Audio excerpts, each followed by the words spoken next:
So the king caved in and he was wrong. Don't put me in a position where I'm saying our king is wrong.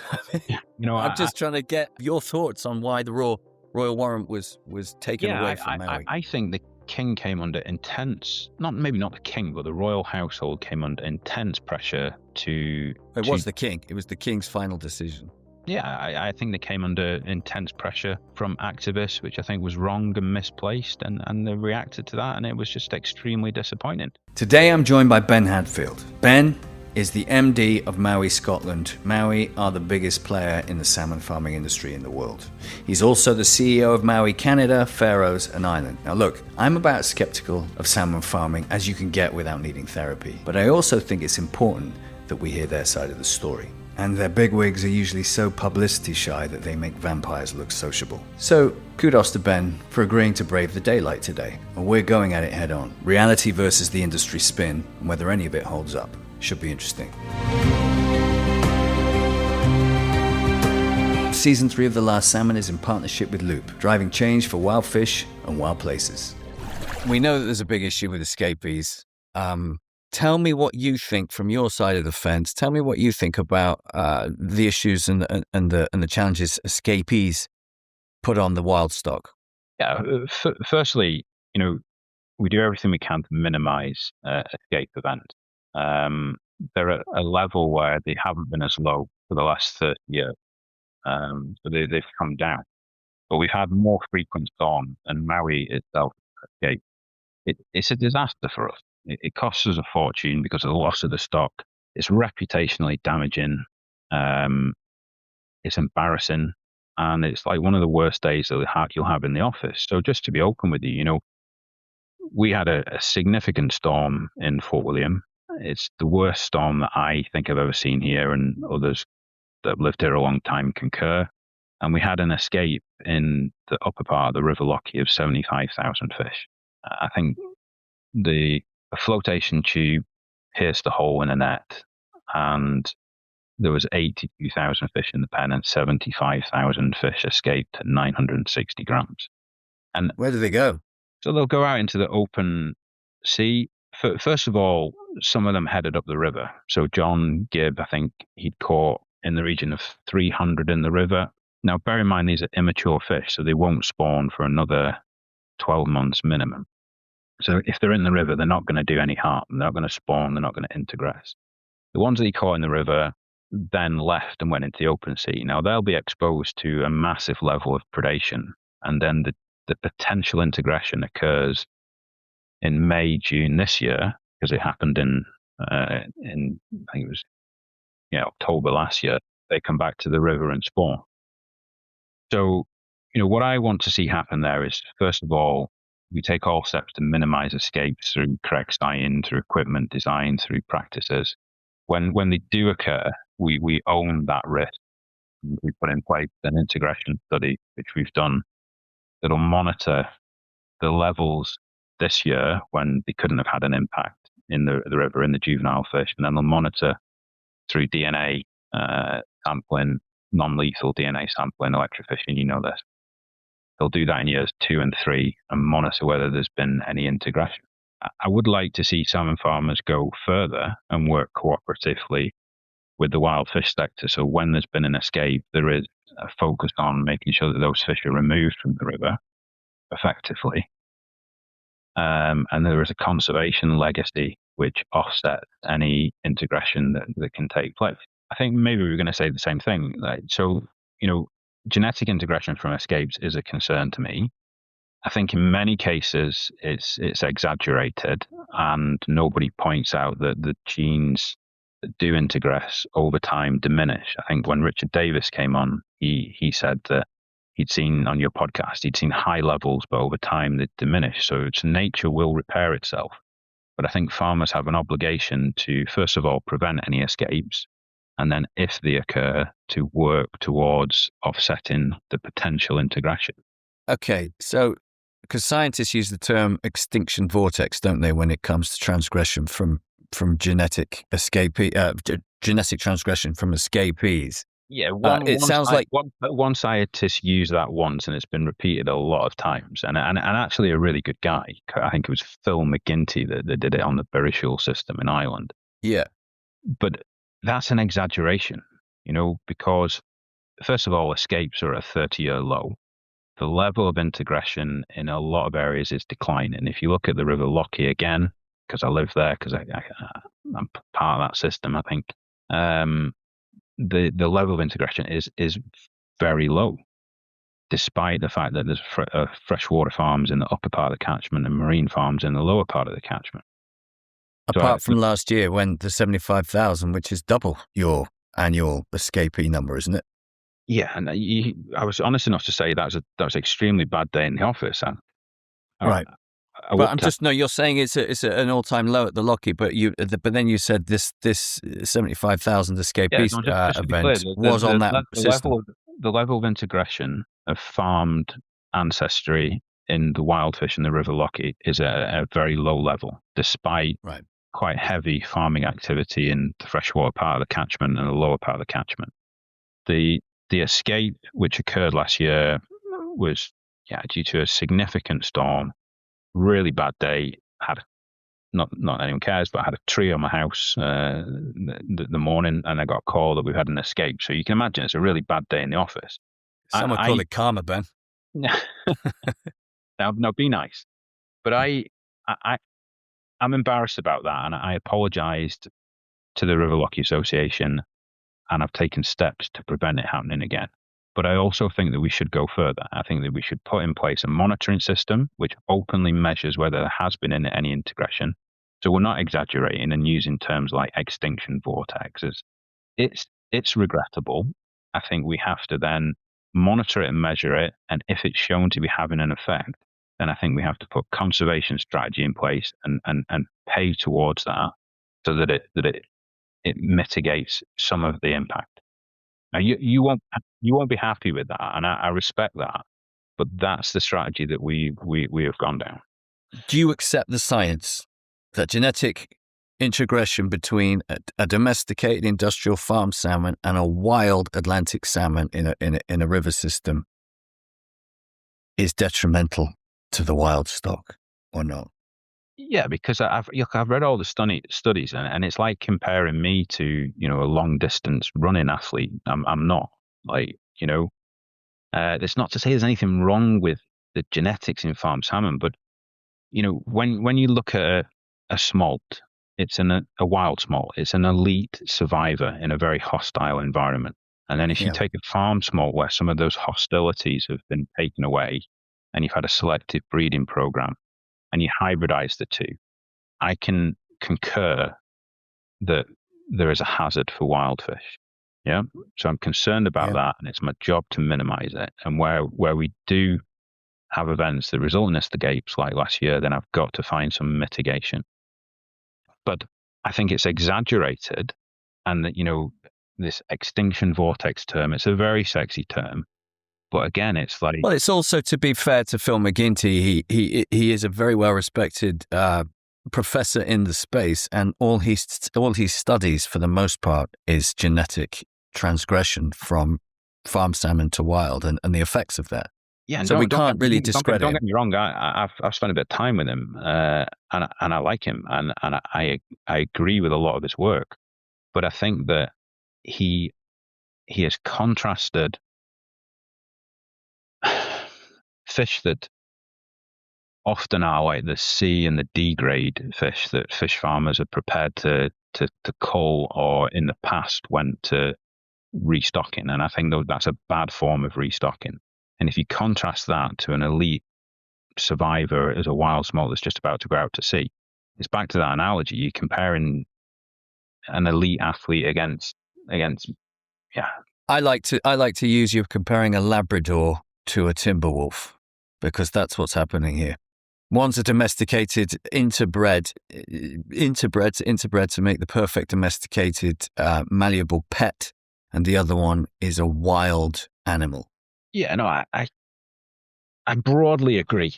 So I think that's fair. But don't forget that the biggest issue that fish farmers have on the breeding side is that these are only about 15 generations removed from the wild. So we're still farming, in our view, a wild animal that's on the path to domestication. 15 removed. 15 generations. That's a lot. That's a lot.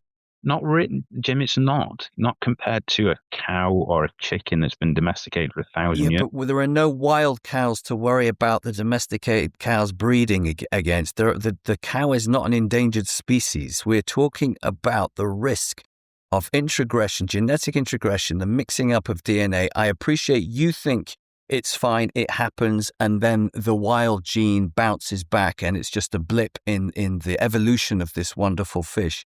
I am countering and saying this fish is in demise. It is endangered. It is in a critical and acute crisis as far as Scotland goes. And if you want to risk putting a domesticated 15 times removed from its original DNA against it and hope that it's okay, because that's all I'm hearing here. I'm not hearing any hard and fact evidence. That to me is just, what a risk is that worth taking, Ben? Come on, you have to understand where I and many, many people are coming from. This real concern of breeding out wild salmon with farmed salmon escapees. Yeah, look, I do understand that. And you heard me throughout this interview and at the beginning point to, I think, escapes and sea lice are the things that we have to manage to the lowest possible levels and get to zero. So we're totally focused on that. In terms of the science and the Phil McGinley particularly, because he's a great guy, very strong scientist. I agree with a lot of the work that he's done, but there is a level of exaggeration that this is a doomsday for wild salmon. I don't concur with that. I think the escapes are the lowest that they've been for about 30 years. I think we've got to get them to zero. I think where they occur, then we've got to measure it and monitor it and decide together in an open forum how negative it is. And I think then there's got to be a conservation legacy that comes into play after. Yeah. But Jim, I'm embarrassed by escapes when they occur. I need to prevent them. And yeah, what happened last year was both embarrassing and regrettable, and we will follow it up. The only way you're going to, come on, you know this, the only way you're ever going to absolutely mitigate 100% against escapees is by putting your fish in closed containment pens where they cannot escape. Because if you're bringing in the environment, the sea, you're probably pushing your farms further offshore to combat the warming coastal waters. That's something I heard you talk about on that parliamentary discussion you were having. You are inviting accidents to continue to happen. We've seen it in Iceland. It's been happening in Norway for years to great detrimental effects. So we can agree to disagree, but I think, yes, it's slightly hopeful to hear that you appreciate escapees are a big problem and that you are doing everything you can. But there's only one thing that you can do to absolutely mitigate that risk, and that is take them out of open net pens. I can't see any other way.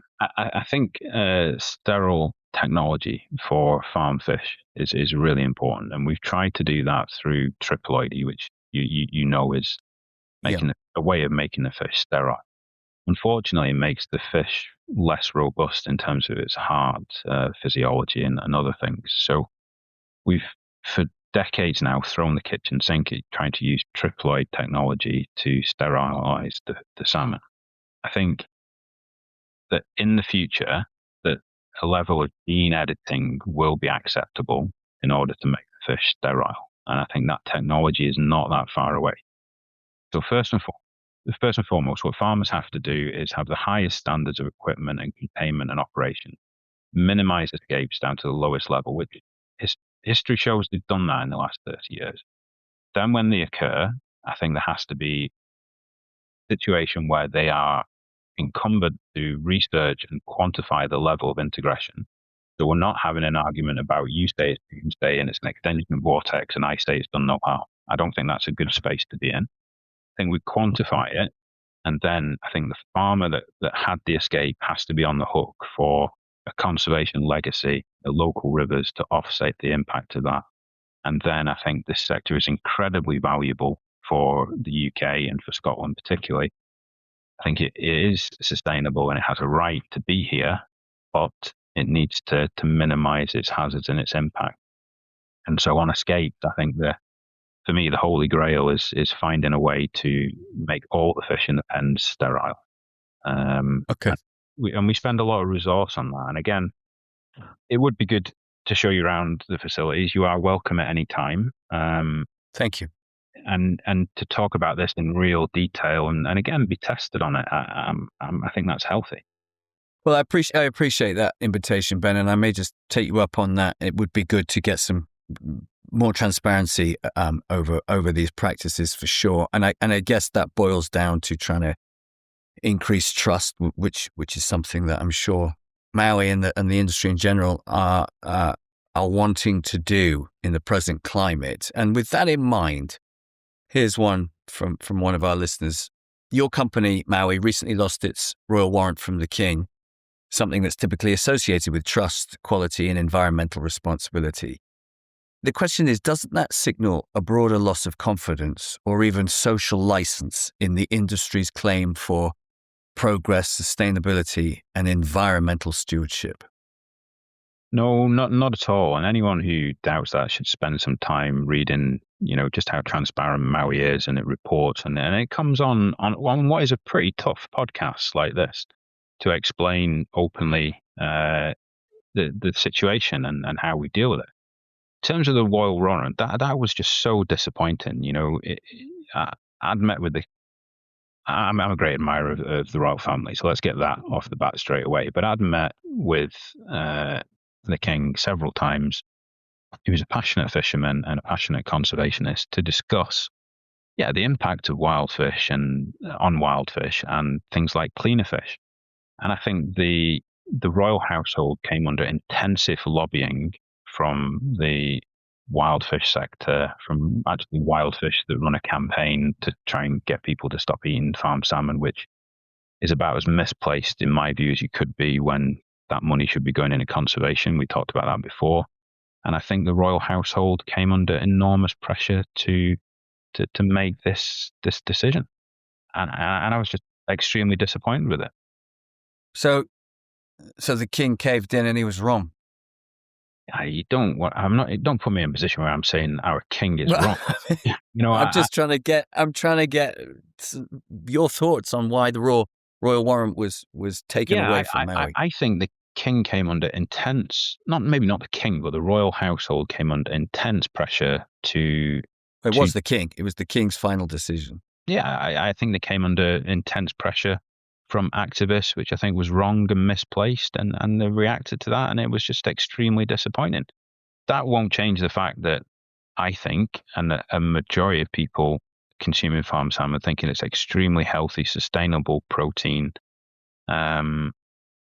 It can always be more sustainable. We can always debate and try and strive for less hazard to wild fish, which I hope you've heard me do today. But just really sad and really disappointing. You would hope, because he is a conservationist and he is surrounded by and has access to some of the best scientists in the world, so he made that decision from an informed place and not from a place of being lent upon by activists. We'll never know, but yes, I understand. It must have been disappointing for you. You need to let me answer that, because I had a meeting down in Buckingham Palace where I met with the team that were making the decision, and some of the things that they were asking me were exactly what really misinformed people asked me about, and that was a shame. And I don't really want to. Do you not think they had access to the information regardless? No. Independently of you? No. Is it that locked up? I thought we were talking about transparency. Are you the only gatekeeper to all this information then? Because therein lies one of your biggest problems. If the King himself can't get the truth, as you put it, or as you're saying it is, then how are the rest of us meant to make any informed decisions as to whether we eat this stuff or not? Yeah, look, first of all, I don't think I'm the gatekeeper of all this information. In fact, I'm being open and transparent as best I can. But I think the information they had was a really poor understanding of the sector. I think they were directly responding to activists that had been sent up from animal rights charities to film over several weeks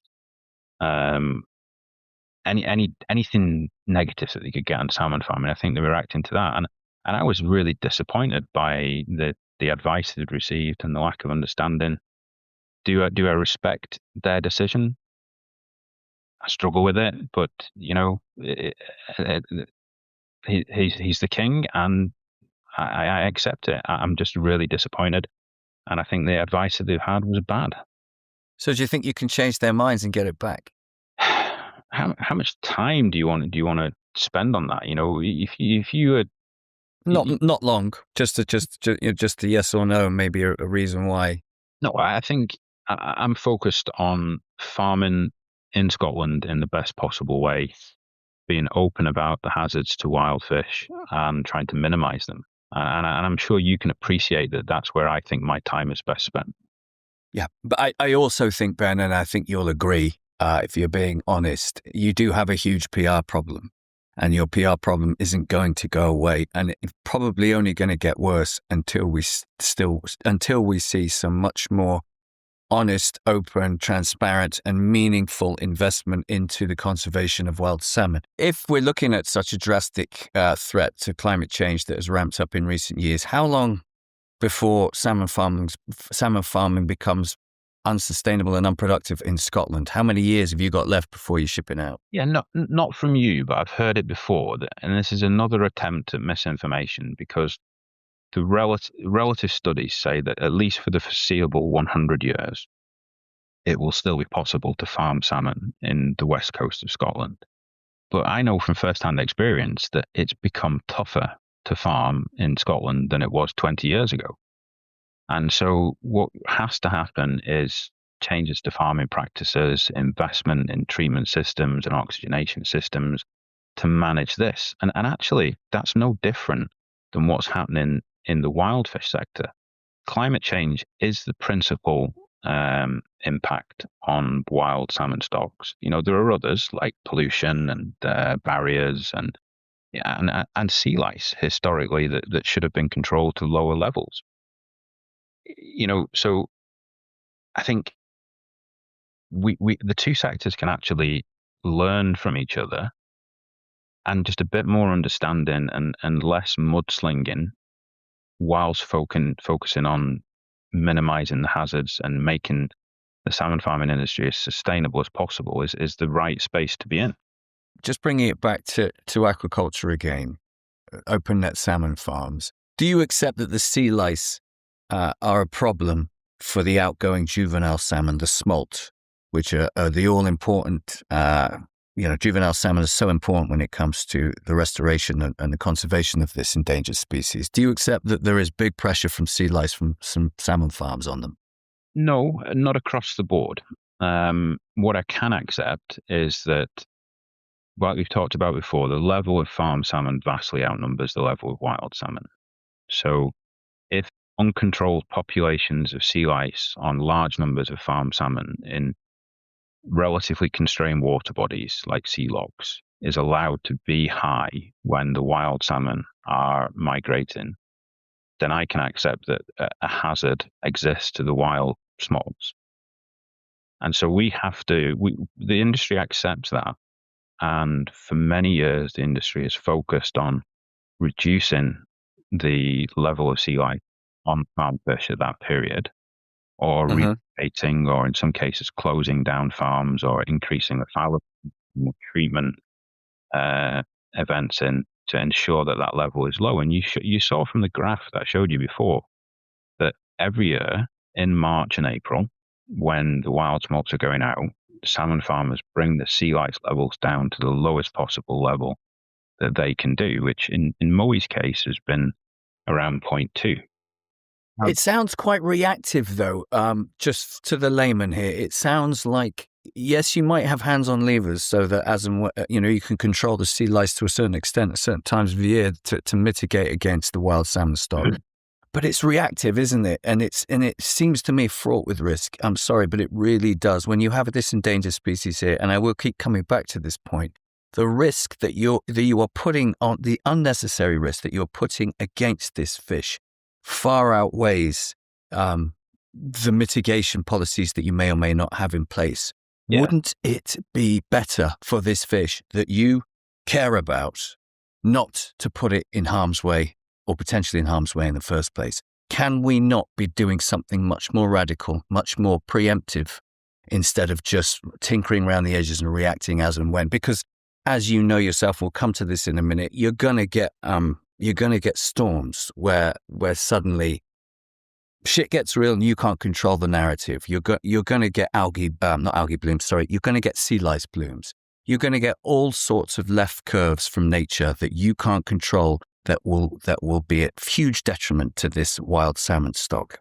Yeah, so, I'd love to show you around the operation here, and you've got an open invite at any time to come and have a look, but it's not reactive in any measure. It's carefully planned with some humility because you're farming in the open seas, and as you say, you get thrown curveballs in it, and it's extremely challenging. But Mowi operates a fleet of vessels that per year costs us around about £60 million for freshwater treatments, mainly. And so, they're carefully planned, and the treatments that take place with freshwater or the cleaner fish program or on occasion license veterinary medicines, other people want to call them pesticides to control sea lice. They're planned to make sure that the sea lice levels are as low as possible, not for the health of the farmed fish, but actually to minimize any hazard to wild fish. Now, I know that you won't like that and you'll think it's not enough. I think it's a good effort, but I'm open to more should be done. And back to, I have not sanctioned or proposed an expansion in our sector that I think is in a sensitive or in dialogue with wildfish people think is in a sensitive location. So the expansion that you've seen in Mowi over the last 20 years has been focused on islands like Mock and Rom and Colonsay, where there aren't significant wildfish populations, where the potential for the aggregation of farm-derived sea lice to become a problem to wild fish is not anywhere near as significant. And I think one thing that I would, and I've said this before, one thing I think that the regulatory environment the Scottish government could do is really facilitate farms to benefit their business or support their business to relocate from some sensitive areas. And there's still probably, at least in my mind, half a dozen of those left in Scotland. You want the government to regulate that? You want that to be a stricter regulation to move farms? This country has a productivity challenge, so more government intervention and is probably not going to be helpful. But for government to create a regulatory framework and a landscape where farms could be relocated more easily, preserve the biomass and the jobs. And don't forget, this is the UK's largest food production sector. The value of this business dwarfs agriculture. So that doesn't mean it's right, though. I mean, we're not respectfully, we're not saying that salmon farming or the production of pet salmon, domesticated salmon, is necessarily a bad thing, although some would. But what we're saying is the way you do it and the practice in which you do it at the moment is detrimental to the environment. So I understand and I appreciate that it's a big export for the country. I'm not going to agree with you that salmon farm is unsustainable. Yeah, but we can agree to disagree on that. But what we can agree that salmon farming, depending on how it's done and where it's done, presents a hazard to wild fish, and I'm quite happy to own that and talk about that openly with you. But this country needs to have improved energy security, improved food security, and we need the jobs on the West Coast. A little bit like if I came to a collection of passionate fishermen and said some things that were controversial. If you came to the Highlands of Scotland, which I hope you do, and you're very welcome to have a look around our facilities. But if you said to the guys and the girls working on the farms, we want to close you down because I think you're having an impact on wild fish, they would be horrified by that. But I wouldn't. I would never say I want to close you down. I would say let's talk about the current practices and the current designs that you're using with open net pens. I believe, as do many, many others, that they're detrimental to the environment and the wild salmon stock. And there needs to be a radical shift from the industry into closed containment pens. That's what I would be saying. I'm not saying go and find another job. No, okay. But let's assume that, I have the privilege of showing you around the operations here and access to this. And you're going to see some things, you may see one or two fish which are damaged in the pens. It happens like it happens in the wild. But you'll generally see a lot of people doing the right thing, caring for the animals, producing food, really healthy food in the best possible way. And I'm proud of that, very proud of that. But yeah, I'm here to talk about the concerns you have, and yeah, let's talk about closed containment. Mowi does that, and you can come and have a look around the facilities. But what would you like to know about that? I think the fundamental question here for anybody who has seen the imagery around open net pens, who's seen how the design of it's very vulnerable, the environment around it is very vulnerable, the locations in which they're placed with regards to wild salmon migratory route, etc. Why persist with this such a risky design with sometimes up to 40% mortality? I appreciate it. You tell me it hasn't been that in recent years, but this design is fundamentally flawed for reasons that we can break into going forward. And we know that if you put them in a closed containment situation environment, you are mitigating a huge number of those risks: escapees, disease, lice, mortality. It's expensive. You're going to tell me it's expensive, but let's get into why Mowi, and who is the industry leader, isn't accelerating this policy. Yeah, so we use closed containment systems for juvenile production on land, and we refer to them as RAS systems, recirculating aquaculture systems. So we have 3 of those, and they produce about 1,000 tons of biomass, or of small numbers. So if you add up all the small what percentage of that is compared to the overall biomass of how much you produce as a company from Scotland? So we last year produced 72,000 tons. Yeah. Okay. That's the harvested biomass. The production in sea would have been more than that, but we harvested 72,000 tons. So and you harvest 1,000 from the land? I'm just writing this down. We produced 1,000 tons of biomass, we produced 1,000 tons worth of fish. If you added them all together and weighed them, you would get 1,000 tons per closed containment RAS system. The problem here is that the pen situation is ideal for growing salmon. The densities within the pen are extremely low. It's about 1.5% fish. The pens themselves are vast and, in scale. Someone calculated recently how many small planes you could put in it, but they're huge, So, and you're having perfectly clean water come in and managed discharges come out. So from that perspective, they're sustainable. But your point is, okay, sea lice can emanate from those closed pens, and how do you make sure that's not having an impact? And I pointed to that before. You make sure that when the wild smolts go out, the sea lice levels are as close to zero as you can get. And we've successfully done that over many years. So then your point is, well, why not just do all your production on land? And, including just for the sake of doubts, including the pens out at sea. We're not talking about the initial stages of growth. We're talking about where you grow them on for the table out in the coastal waters, those big open net pens. Is that, you were talking about smolt production, right? Yeah, and I don't want to, because there is innovation and development towards that with closed containment pens in the sea, or semi-closed containment pens in the sea. Mowi's been doing it for 14 years in trials in Norway. So the sector is slowly moving towards some forms of closed containment in the sea and on land. But it's in order to expand, where we've got sustainable operations utilizing the marine environment in my view, in a sustainable way. We don't need to do that.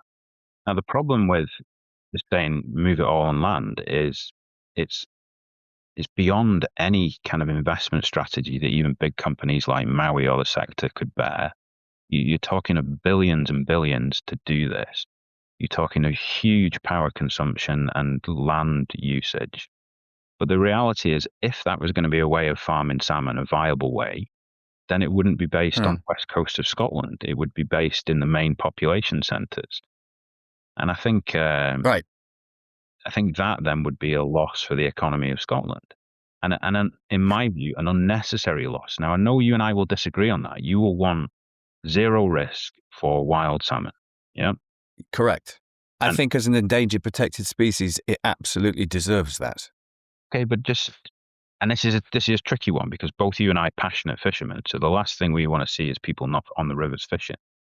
But if you're saying to me, I want zero risk and I want massive, almost infeasible investment, or I want this sector removed from Scotland, but I'm going to carry on fishing and catching these fish in the Spey or the Tay, when often that river can be 20, 22 degrees or more in the summer, you're having an impact. So if you're truly going to say endangered species, we want zero risk, despite any of the consequences, then you've got to extrapolate that to fisheries exploitation, including recreational angling. And I couldn't agree more. And on this show, we are absolutely supportive of if rivers are becoming beyond the point of no return when it comes to the sustainability numbers for returning salmon stock, we absolutely support a temporary or permanent angling moratorium. No questions, because we cannot afford to take the risks that we're taking. But respectfully, and I think you would agree with this if you are an angler, is the damage of stressing a fish when you are lucky enough to catch one in one of these Scottish rivers doesn't even touch the sides on the risks and the damage that aquaculture are putting on the stresses for this fish. You must agree with that. Do you think that angling is worse for the wild stock than aquaculture? I just to be clear, I do not want to see a ban on angling anywhere. What I want to see is people working towards minimizing the pressures so that we've got thriving populations of juveniles and returning adults. I think in some locations, fish farming should be open to relocation, should be open to changes in practices. And we've done that by having a post-smolt system where we're putting fish to sea often at a kilo and growing them for 1 year, meaning that we've got 2 fallowing events in a production cycle, which is controlling sea lice to levels which we've not seen before, and is also meaning that the fish are, for example, going in January where there's zero risk to wild fish because they've gone in without any sea lice, and they're being harvested by Christmas. So then you can look at that, and local practitioners in wild fish agree with us that presents a very, very low risk strategy, and you can farm sustainably in open pens and in T-locks using that strategy. So, yeah, I think we have hazard for wild fish present in the business strategy, and we seek to minimize that at all costs, and we invest a lot in it. We're happy to talk about it. We're happy to be challenged on it. But are we one of the primary impactors of wild fish? I don't agree with that. I think that barriers to migration, dams, I think excessive fishing, both commercially and sports fishing over years, has had a big effect. Climate change we've referenced. I think the predation levels are shockingly high in Scotland. And I think we are collectively working on that to address it while minimizing the hazards that salmon aquaculture exhibits is the right way forward. But you do understand that from the outside looking in, you have agreed that you are part of the problem. You're just saying you're perhaps not agreeing with how big a part of the problem that you are for the wild salmon stock. But as a very lucrative company that earns billions of pounds, dollars, whatever, a year, so therefore you have the resource and you have hands on levers to make some changes that perhaps won't be as quick or as dynamic as climate change, as industrial fishing, as bringing down all those historic dams for the sake of example for when they're back in freshwater. You have your hands on levers, and yet you're not doing enough, and you're not doing it quick enough. That's the problem here. This is why you have, as an industry, such a bad PR problem that won't go away until you start addressing that. I think that what we're doing is significant. You will say that it's not enough, and I respect that.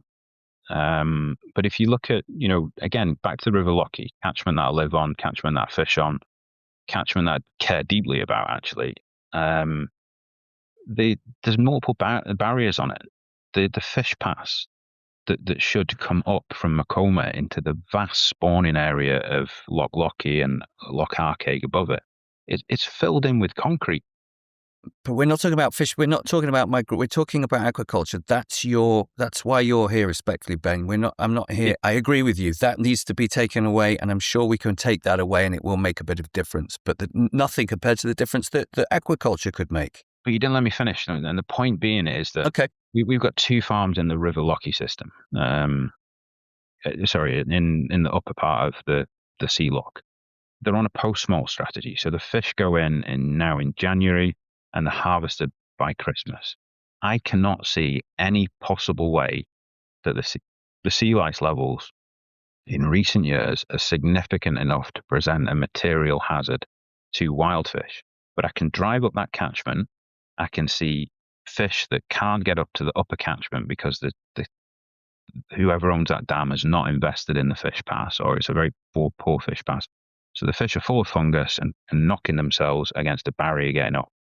Now, that doesn't mean that I don't own or accept that if it's not done in the right way, fish farming can present a hazard to wild fish. I've articulated the steps that we've taken to make sure that those sites are not having an impact. And we'll come on to escapes in a bit. And one of these sites I'm talking about had an escape.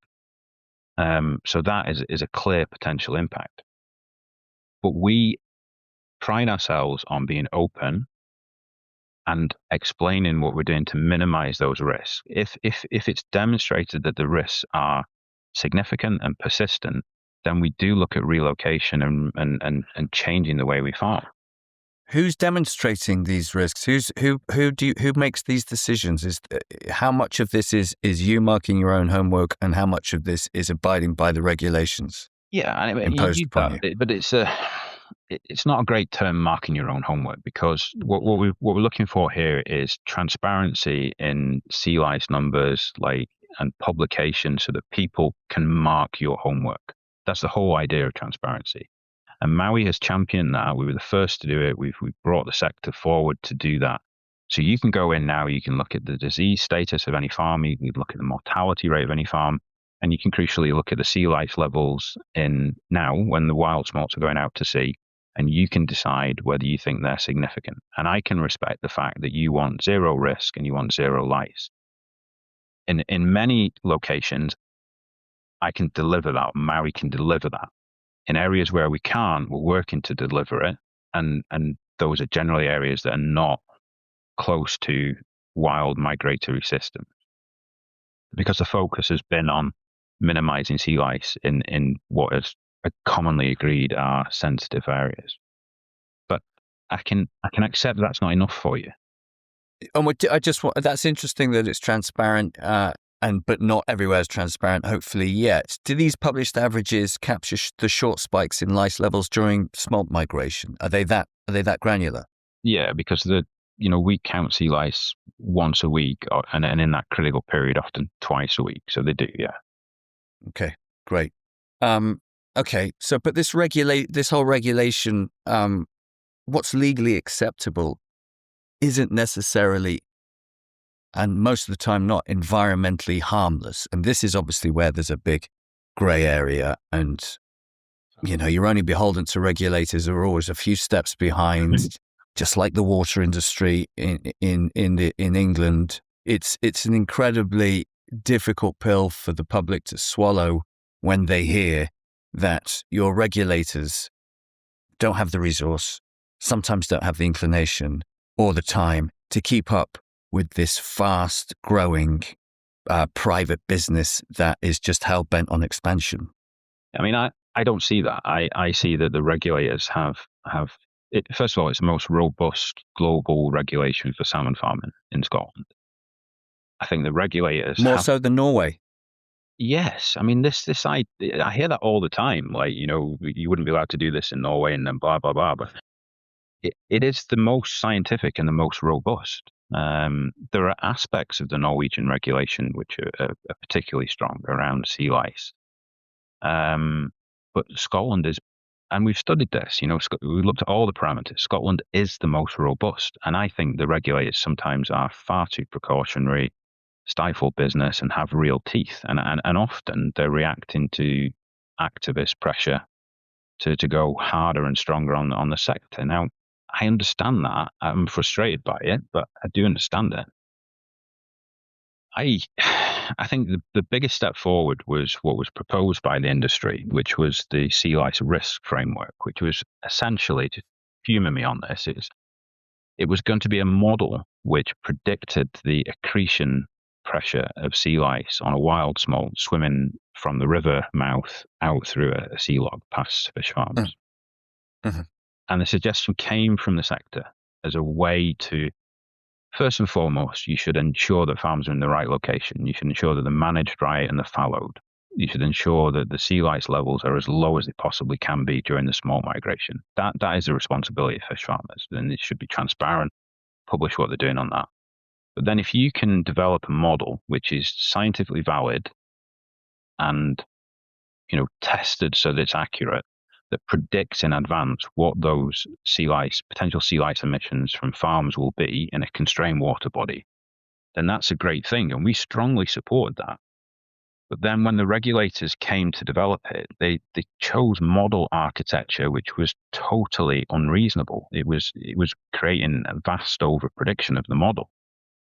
And so despite supporting it and thinking that would be a great tool for this kind of debate that we're having now, if you use, if you predict the weather so inaccurately, it's a useless tool. If you predict the sea lice levels to an exaggerated level, and the level was like 4 to 5 times exaggerated, then the fish farmers couldn't accept that tool. And I'm actually upset about that. I'm disappointed with that, because I wanted to have a tool, a modeling tool, that would show this farm running this way in this location is not having an impact, and then this debate here is taken further, or it is having an impact potentially, and therefore you need to manage it different, or you need to relocate it, or even you need to close it down. And that would have been a very mature and scientific situation to be in. And I hope that matures over time and we get that. So it sounds like you, the aquaculture industry, thought that they were being too precautionary and unrealistically overcautious in how they wanted to develop that sea lice framework. I think we can evidence that strongly. For example, the average weight of a wild smolt going out of the river is like 50 grams. So they chose the smallest weight band, which was 20. There was no vertical mixing. There was no treatment strategy. So if you add all those things up and you create the architecture of this model to be layer of precaution on layer of precaution, then the model output is useless because it over-exaggerates. And that's not the way you're supposed to use environmental modeling. You're supposed to have an acceptable degree of precaution because we're dealing with the environment and everybody cares, but not to the point that the model is invalid. And that's been the issue here. So it seems to me then that they need to get a framework in ASAP. There isn't one in there yet. Shouldn't we really be working together? Is that what you're doing to get something implemented? Yeah. Obviously, they were overcautious, I'm guessing, because of the wild salmon population. Nobody wants to take any risk there. And it sounds like they were incredibly risk off. And in doing so, you didn't like the framework that they were trying to impose on you. No, go back to what I told you in all good faith and honesty. It was suggested by the sector. Yeah. And I was representing the sector. So the way of doing it to make the situation better was suggested by me. Yeah. I'm disappointed that if you choose model architecture, which is clearly not accurate, and you pile that on top of each other, you get an end product which you can't use. And I would encourage everyone to take a step back from that. We need fish farming, salmon farming in the country because of the nutritional benefit that it produces, because of the value that it creates. But we need it in the right locations, and we need it not to have a significant measurable impact on wild fish. I'm a senior figure in salmon farming. I'm here to make the business as profitable as possible. You know that, and I'm employed to do that. Where does the environment come into that list of priorities for you? That you've just said your job is to make that industry as profitable as possible. You can understand why that creates alarm bells for listeners, because you're in a position where you have your hands on levers here that can be positive or negative for the fish that we all care so much about, and your number one priority is driving profit. I didn't say that I didn't say it was number one priority. I have a range of priorities. First of all is to make this business sustainable, to make it long-term, to make it a powerful force within the community. And yes, to create shareholder value and return through profit. And we've done that in Mowi. Mowi does create a lot of shareholder return, but it's also a very transparent company that owns the potential impacts on the environment, talks about them openly, tries to mitigate them, embraces new technology, but is humble in the sense that it still has a lot of work to do. Let's dig in more into perhaps the environmental impacts. Mowi maintains that its Scottish operations do not harm wild salmon, yet evidence points to high parasite loads, significant disease-related mortality, 17 million farm fish deaths in Scotland in 2024. If you want to counter that figure, just give me a sec to finish my paragraph here. And repeated environmental breaches linked to chemical use. Given the scale and intensity of salmon farming, what concrete evidence can you provide that your farms are not contributing to the decline of wild salmon through amplified sea lice, potential disease transfer, and chemical pollution? So I think the chemical pollution one is easy to just dismiss. All the discharges that are made from salmon farms are licensed discharges against environmental quality standards, so heavily regulated by both the industry itself, where it takes the cost of doing that regulation and submitting it to SEPA, and then doing the analysis on farms themselves to verify that. So there's a lot of regulation, and I think in Scotland it's possibly the strongest regulation that I can see worldwide. So the idea that chemical discharges of licensed veterinary medicines are having an impact on wild fish, respectfully, that's nonsense. I think the two major concerns that I have are, if escapes occur, what is the legacy of genetic integration? Because we know that in some circumstances it can reduce population fitness of the wild stocks. And then the emissions of sea lice from the farms. Now, don't forget, like wild smolts, we put fish to sea without sea lice, and then the initial infection often comes from the wild, or it can come from other farming locations. And the question here is, does the lice level on the farm get to a situation where it amplifies the lice in a relatively constrained water body, like a sea loch, to the point that would increase infection on wild fish and drive perhaps mortality or changes in behavior?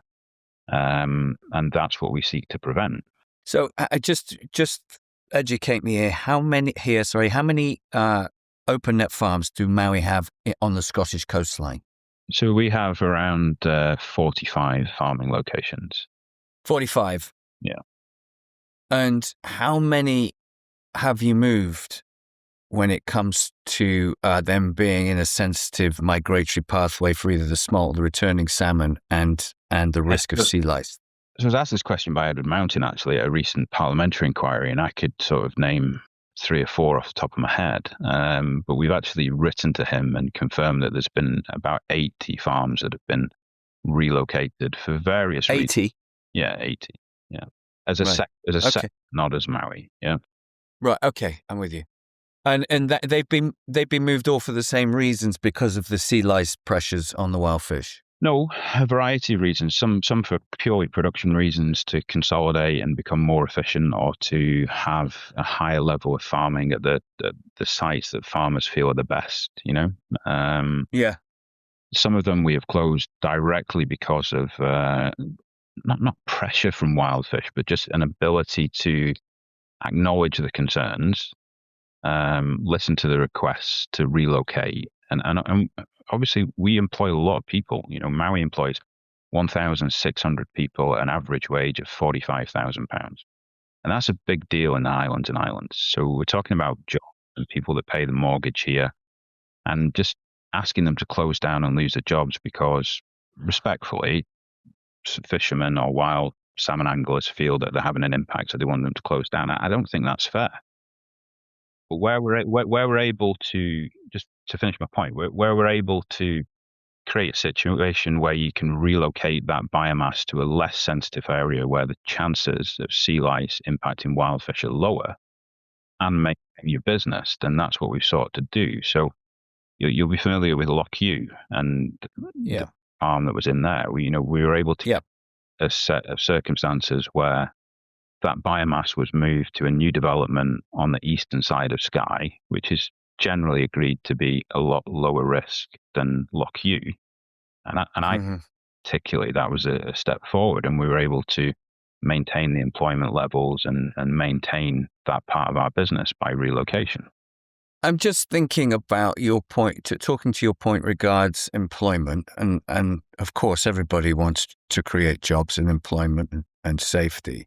That I don't think is something that I would counter, but what I might say to you is, for all the jobs that you're creating, how many are you potentially taking away through either artisanal coastal fisheries, which are being affected by salmon farms? When you talk about fisheries inland, as in freshwater fisheries and angling, you'll know better than I that the angling tourism trade in Scotland employs tens of thousands of people.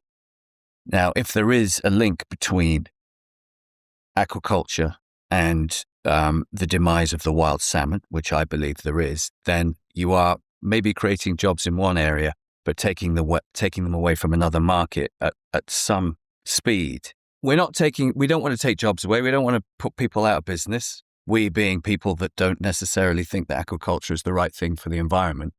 But perhaps, and we'll get into it in a minute, there are better practices, more environmentally supportive and less destructive practices for your business than your current model of open pens. So just for the sake of the recording, we're not suggesting for a minute that we want you to be sacking people and putting people out of business, but we are strongly suggesting that you change drastically and radically the way you farm, and hopefully still keep those people in business.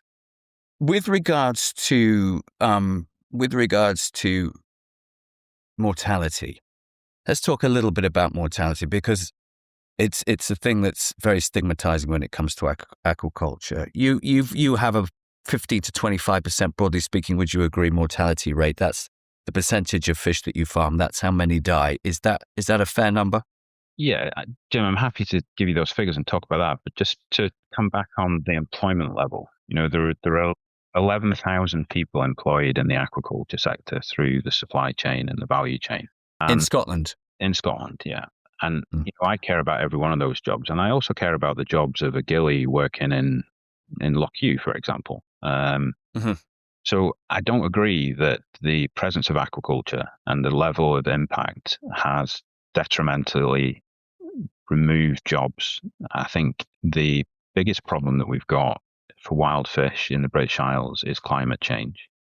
You'll be aware that the species are moving quicker north in the sea than the changes that we see on land.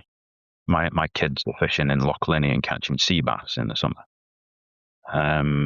So I think climate is the biggest impact. I think to reverse that, we need to have much more investment in the wild fisheries sector, and that's why we in Salmon Scotland formed the Salmon Fund to put about 1.5 million in over 5 years for coalface conservation projects. It was done because we're frustrated that there's not enough conservation money being spent. I've debated this with Corin Smith, actually, who, is an ardent critic of the industry, but he's a sensible guy and I quite respect. And, Corin's position was like yours. You've removed jobs by creating jobs in salmon farming and expanding. Yeah, we're never going to agree. But I think that the impact of salmon farming has not impacted tourism. It's certainly not, materially impacted gillies' positions and jobs. But the demise of salmonid fisheries in Scotland on the west coast and the east coast is having an impact on the employment that you would get. And I'm concerned about that. And I think we have to address things like barriers. We have to address predation. Salmon farmers have to play their part and minimize any potential hazard through sea lice and escapes, which are the two main issues, And yeah, I play a role in that, and I live in the Highlands, and I care strongly about it. But in terms of mortality, the reason that mortality has gone up in the Scottish salmon farming sector is because of environmental changes that we're discussing here. Climate change, warmer winters, the presence of amoebic gill disease, which is really because the sea no longer drops to below 7 degrees off the west coast of Scotland in the winter. And that environmental change has caused an elevated level of mortality in the salmon farming sector. It's also exactly the same pressures that the wild sector is under. So unfortunately, the British Isles, because of climate change, are less able to support large populations of wild salmon as they did in the 60s. Now, it's very hard to reverse the impacts of that, but what you can do is maximize the output of juveniles from all rivers through conservation activity. And that's what I'm arguing, that salmon farming is one of the pressures. You're not going to hear me not accept that. You're going to hear me own that, talk openly about it, tell you where I think there's an exaggeration, but at the same time tell you about how we're minimizing it. Then we want to play as much as a part as we can in supporting conservation. And that may include well-designed native restocking programs, like what John Gibb did on the River Lochie, where Mowi grew, I think it was about 500 fish to 5 kilos. They were wild fish that was caught as smolts and kept in sea pens, and then returned to one of the River Lochie tributaries to spawn naturally. And I think that's fantastic. So if we can do more of that, and it's not ranching, it's not misplaced restocking, it's actually maintaining a really large population of smolt output, that's going to offset the pressures of climate change. I agree. And although it will be very contentious to some ears, including mine, that you fix one aquaculture problem with another one, I'm not sure stocking is the silver bullet that we think it is, and I'm certainly not convinced that the wild fisheries John Gibb perhaps accepted will accept advice from aquaculture. You can understand that, I'm sure, when it comes to how best to ranch a fish or how best to supplement stock artificially. But I hear what you're saying, and we appreciate the fact that you do take it that aquaculture has some part to play in the demise of the wild salmon. If we talk back to climate change a little bit, we do have climate change people coming on and talking about the effects of that, and we do absolutely here on The Last Salmon understand that climate change is a huge factor in the demise of the wild salmon, of the demise of the wild Atlantic salmon. But let's keep it on aquaculture because that's why you're here. If we can go back to the mortalities, 15 to 25%, obviously you've heard this a million times before, but but there's a reason for this. If that number was seen in cattle or the chicken farming industry, there would be absolute hell to pay. People would be up in arms. Those numbers haven't been seen since, I don't know, the Middle Ages. So how can you reconcile? I know you tell me yourself that sea lice and escapees are the biggest factors when it comes to the mea culpability of aquaculture against the wild salmon stock. How do you justify those mortalities? Because that says to me that you've got a real problem with sea lice. Okay, so there's a lot in that. So there is no significant mortality in the Scottish aquaculture sector as a result of sea lice over the last several years. It's a long time since I've seen sea lice cause mortality on any fish in Mowi. It can happen, but it's quite rare. So the mortality levels, you mentioned chickens and sheep and other forms of livestock, but if you take the mortality in farmed chicken and you extrapolate what is a 6-week growing cycle out over what is for salmon is an 18-month growing cycle in the year, then chicken comes out higher in many cases.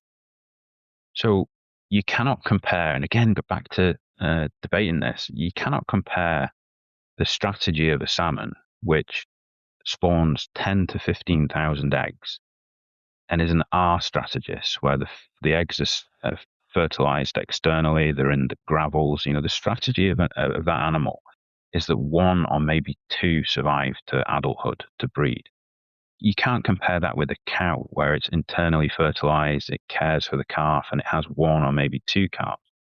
So you have to just accept the biology that mortality is higher in farmed fish than it is in pigs and cattle. And then you also have to acknowledge that the mortality that salmon farmers experience is not in the main because of parasites or disease. It's because of adverse environmental factors in the sea, like amoebic gill disease and algae and jellyfish. And, when I joined this sector 25 years ago, we hardly bothered to monitor oxygen in the sea on the west coast of Scotland because it was always great. You never had low oxygen periods. The last few years, we've had areas where the oxygen in the sea has been down at 60%, and this is because of climate change. Now, farmers can mitigate against that and manage it, but it has become tougher to farm. Okay. So let's move on. One topic that quite a few of our listeners wanted to learn about was salmon farming and plastics.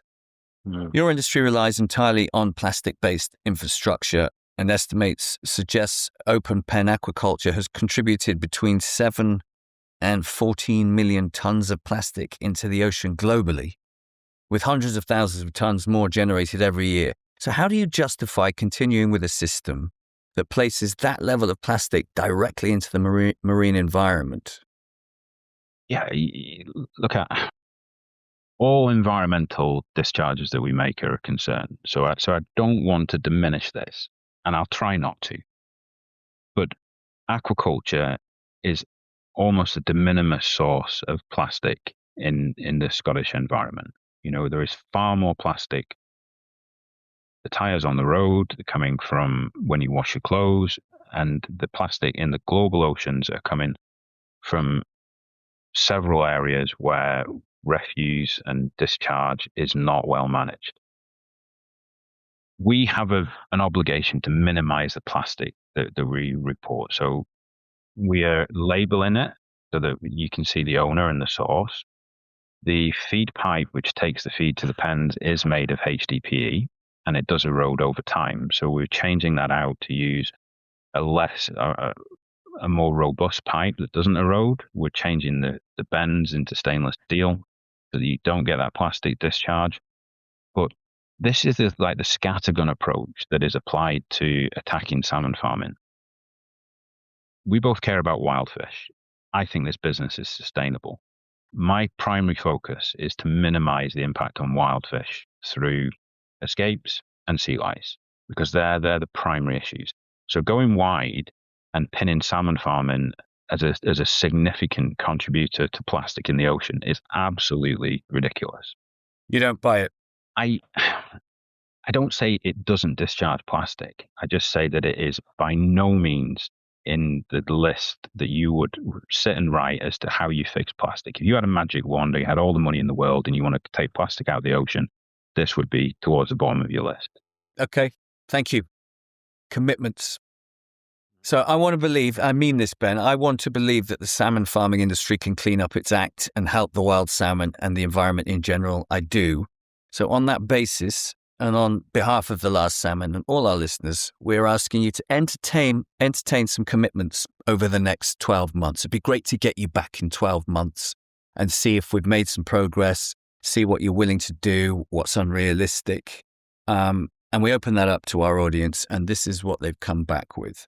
First one is, will Mowi commit to measurable reductions in sea lice mortality and chemical use and make that data publicly available over the next 12 months? And by that, I've tacked this bit on, but by that, something like an online dashboard, for the sake of example, across all your key areas as an operating industry that tell us about live sea lice counts, escapee numbers, plastic waste, all the things that we've been discussing today, and mortality, and updated monthly and verified by a third party. And then we all have access to this information. Yeah, we already do that across all those KPIs. Now, they could be brought together and we could have them independently verified. So if you invite me back on in 12 months' time, then I will have prepared that, and maybe I'll reach out to you and agree what independently verified looks like. But yes, great. Happy to do that, yeah. Thanks, Ben. That's good. Will you commit to publishing a full audit on your plastic use and recovery rates across your operations within the next 12 months? We're obliged by the Crown Estate to do that annually anyway. Now, how public the Crown Estate make that, I don't actually know, so I'll double check. But again, yes, in principle, in terms of the plastic debate in the ocean, I don't say that it's de minimis, but I just say that it wouldn't be where I would want to spend my time minimizing the hazard that aquaculture could potentially pose to the environment. And I don't mean to disrespect the question, but sure, I think the audit is done by the Crown Estate, and I'll look to how we can enhance that. And if I'm invited back, I'll try and present it succinctly. And this is one of mine, so I'm passionate about this. Knowing how vital the marine environment is for wild salmon and how underfunded current research is, will Mowi commit within the next 12 months to meaningfully funding new independent research into wild salmon survival at sea, with findings made public so we can assess them together? Now, I don't know how you'd go about doing this, but you might want to, for the sake of example, put a wild salmon levy on every tonnage of fish harvested and put that into an independent funding pot to go towards said research and projects in the main out at sea. But that's just a starter for 10. We're looking for meaningful funding in that area. Yeah, I think we're open to that, and to prove that that's a genuine statement. You know, it was a sector that Mowi pushed very heavily to form a fund of 1.5 million into coalface fisheries conservation work. And I think in the next, I'm just about to announce it here, which I shouldn't really do, but I think the likelihood of that going on for another 5 years and being another 1.5 million is quite high, and I'll certainly push for that. You'll be aware that it's going to be more than that. Sorry, I don't mean to push you, but 1.5 million. If we're talking about research out at sea, if you look at like historic projects like Salsi, for the sake of example, you know how expensive it is to do anything out at sea. We need a significant increase in that kind of investment. We need 8 figures. Jim, and I don't want to be vague here, and I'm not going to promise you eight figures, but I don't want to be vague. But you know, Mowi heavily funded the West Coast small tracking project. I think Mowi was the principal funder on that over a couple of years. Maui's also made a lot of boat assets available and benefit in kind alongside. So I think we're open to that. We want to see the hazard that salmon farming in some locations is minimized to the lowest level, and we want to play a role in increased investment in wild fish conservation because we're passionate about fish. You know, like we want to see wild salmon stocks do well in the areas that we farm in. Yeah. So Yeah. so do take the invite seriously. Do come up. It will be access all areas. Bring the cameras. Ask what you want. Do another podcast. You're very welcome, and we're happy to look at this.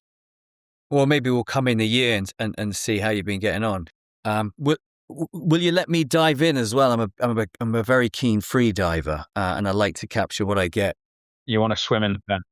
I want to swim in the pen. I want to free dive in the pen with the fish. It's been a lifelong ambition of mine. I'd love to do that. Provided we can cover off the health and safety, because I'm a scuba diver and a passionate free diver, and you can get a lot of scallops around the farms as well. That I can promise you. So you'll eat well. Great. Provided we can cover off the health and safety, then I will arrange that.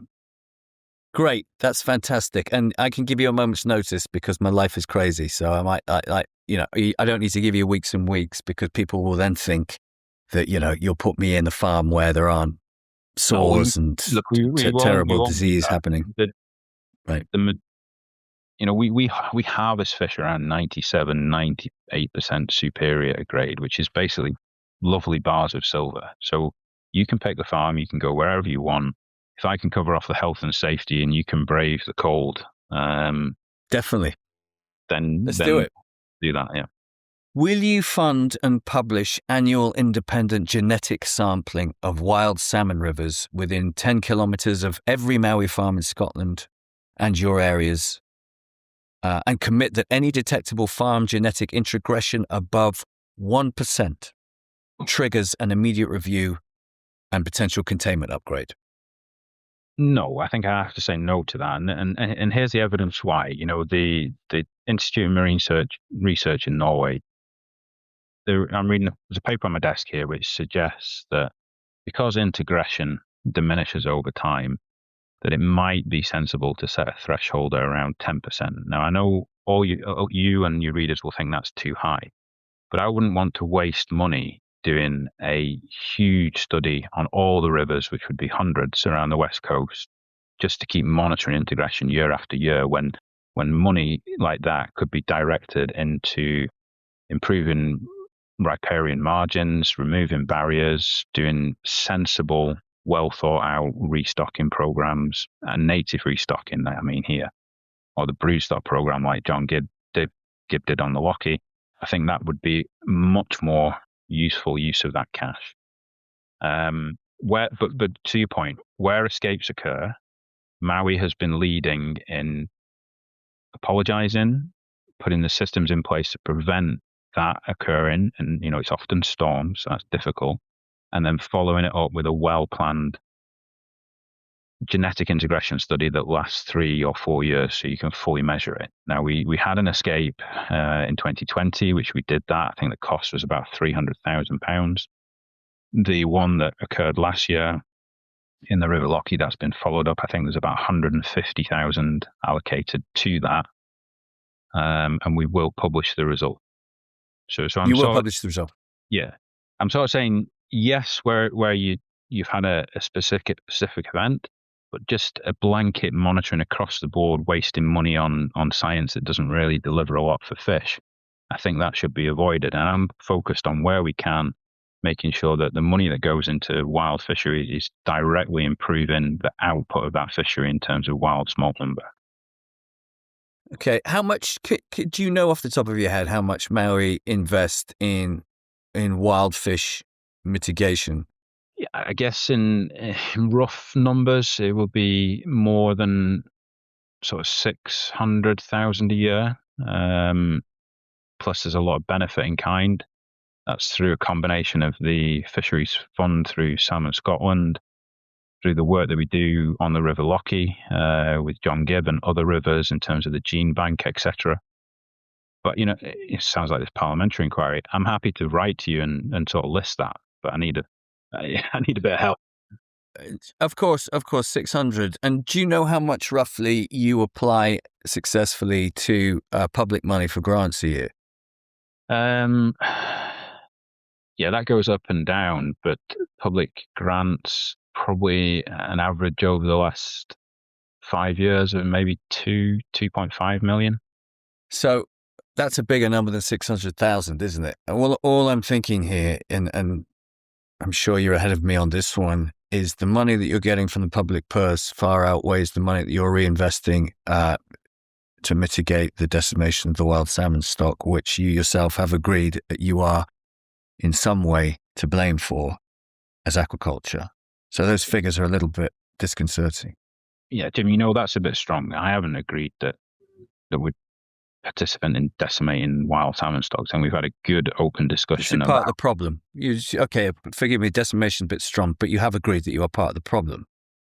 I think we agreed that we present hazard which can become a problem and needs to be managed. So rather than go back on that, you we both need to be careful with the language. And you're suggesting here that because we receive government funding for major investment projects, which is what they are, so if we, for example, in our broodstock hatchery, we had a grant which was about 4.8 million, but we spent 16, 17 million alongside that investment, plus the jobs that it created, that we should then have a similar amount of money flowing into conservation. That's what you're suggesting, is it?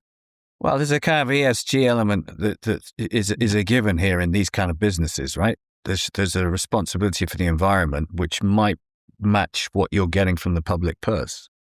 Yeah, I think our ESG element and our community benefit is extremely strong in Mowi, and I'm proud of it. I'm really proud of what we do with the Wild Fisheries Fund. I think we could do a little bit more on our scapes, which I'm working quite hard on, and you may see something coming to the fore on that in the next month or so.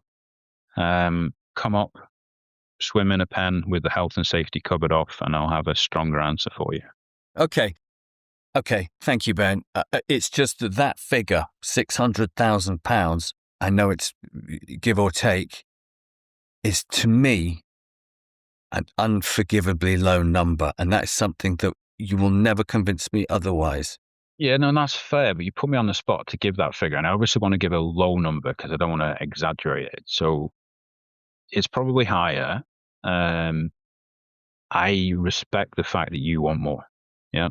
And, I need to balance being the most profitable salmon farmer, because that's what shareholders require and expect. I need to balance that, running a stable business and doing as much as we can on the ESG front, and particularly on wild salmon conservation. Because, as we said, we represent a potential hazard in some circumstances, but also because I, like a lot of people that joined this sector, did it because they were passionate fishermen, and they were passionate about fish, and then they got involved in salmon farming. The two things are they're not grating against each other. It's a number that comes close to reconciling with the profits that you make. And I know you've got to please your shareholders, but you need to change that business model. You really do. I will discuss this at board level, and I will, if I'm invited back, I will update you precisely in a year's time. But I totally accept that you want us to do a lot more. I'm listening and I'm sensitive to it. And I'm off to see what we can do whilst we make our business as profit as it can be.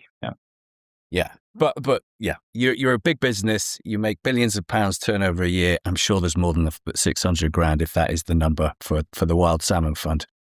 Yeah, but it's not. We don't make billions of pounds. We have a good return on capital employed, but the profit in a good year is close to or just over €1 billion historically. 600 grand, $1 billion. I mean, I'm not suggesting for a minute you put all your profits into wild salmon restoration. That'd be nice. But I am suggesting you put a lot more to reconcile. But thank you. You said you'll go back to the board and at least entertain me with those floats. So let's see. The final commitment that we've been asked to put to you is: will you commit to substantial transition to closed containment farming in your regions with deadlines, numbers, and named sites? No, I don't think that is necessary in terms of the goals that we have for environmental sustainability, which includes minimizing the potential hazard to wild fish. So I think what we will commit to is more of what we've done with post-smolt, which may include those being done in closed containment or semi-closed containment, where we create barriers, remove waste. And I think then having the majority of the fish at sea farmed within 1 year with increased fallowing events and greater sea lice control will give you what you asked for in number one question, which was a measurable reduction in sea lice levels in the next 12 months. So I think more of that, happy to be checked on it, happy to report back to you if I'm invited back. And I think that will have the biggest impact for me. Okay, great. So there's some accountability, at least, so that we can have a look at things. We need a much more transparent road to access the information that you're working on at any given time. I guess is the global ask through most of these commitments. So transparency and access. As a wild salmon advocate, my ask is simple. Will you come back in 12 months' time to talk about these commitments? It sounds like the answer to that is yes. Whether we do that here or whether we do that up on one of the farms remains to be seen. Let's see how the next 12 months unfolds. Because it is my belief that the public deserve to see whether Mowi is truly moving the needle when it comes to the wild salmon or not. You know, it really is time that we all work a lot harder to save this fish, because it's going to be gone from our shores. And I think you appreciate this.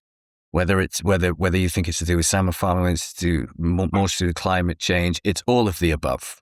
It's not one specific thing. So we need to work harder and faster to save it. Yeah, Jim, look, I appreciate your passion and the work you do for salmon conservation. I'm humble and sort of, impressed by that. I'm happy to come back and talk openly and update you on the things you want to see. What you want to see. I respect the fact that you want us to go faster and further and have less impact along the way and change in some areas. So happy to discuss that. It's been a pleasure to talk to you today. Thanks, Ben. Thank you very much for your time. And that was Ben Hadfield from Mowi, the biggest salmon farming company on the planet. You might not have liked what you heard. I certainly didn't. But I think it's important that you get to hear it straight from the horse's mouth. Next episode, we're flipping the script and hearing from people who actually live downstream of this mess. I'm joined by Nick Underdown from Wildfish Scotland and Elsa McClellan from Loch Bloom, who once worked in Scottish salmon farming before seeing the light.